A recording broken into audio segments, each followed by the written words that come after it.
Hello all, இந்த வீடியோவில் என்ன பார்க்க போகிறோம் அப்படின்னு பார்த்தீங்கன்னா ஒரு பார்சல் அன்பாக்சிங் வீடியோ தான். ஸோ ஃப்ளிப்கார்ட்லேருந்து ஆர்டர் பண்ணது, பிக் பில்லியன் டே அப்போது ஆர்டர் போட்டது. ஸோ அதனால் ரேட்டு ரொம்ப கம்மியாக வந்ததுனால ஆர்டர் போட்டிருந்தோம்.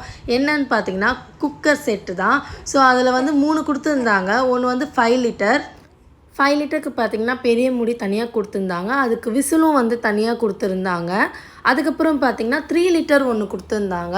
அதுக்கப்புறம் பார்த்திங்கன்னா 2 லிட்டர் ஒன்று கொடுத்துருந்தாங்க. 3 லிட்டருக்கும் 2 லிட்டருக்கும் சேர்த்து ஒரே மூடி தான். ஸோ ரெண்டுத்துக்குமே தனித்தனியாக விசில் கொடுத்துருந்தாங்க. அப்புறம் ஹேண்டில் எல்லாத்துக்குமே தனித்தனியாகவும் கொடுத்துருந்தாங்க. நம்ம வந்து அதை ஃபிக்ஸ் பண்ணிக்கணும். ஸோ இதோட அமௌண்ட் எவ்வளோ இருக்குன்றதை வந்து நீங்கள் கெஸ் பண்ணுங்கள். அப்படி உங்களால் கெஸ் பண்ண முடியல, நான் கமெண்ட்டில் பின் பண்ணுறேன். இப்போ எவ்வளோ அமௌண்ட்டுன்றதை பாருங்கள். ரொம்பவே கம்மி தான் அமௌண்ட்டு. இந்த 3 செட்டுன்றது ரொம்ப கம்மி தான். ஸோ பிக் பில்லியன் டேயில் வந்து ஆர்டர் பண்ணதுனால ஸோ இவ்வளோ கம்மியாக வந்தது. அந்த அமௌண்ட்டுக்கு இது ஒர்த்தான்னு பார்த்தீங்கன்னா ரொம்பவே ஒர்த், சூப்பராக இருந்தது. பாய்.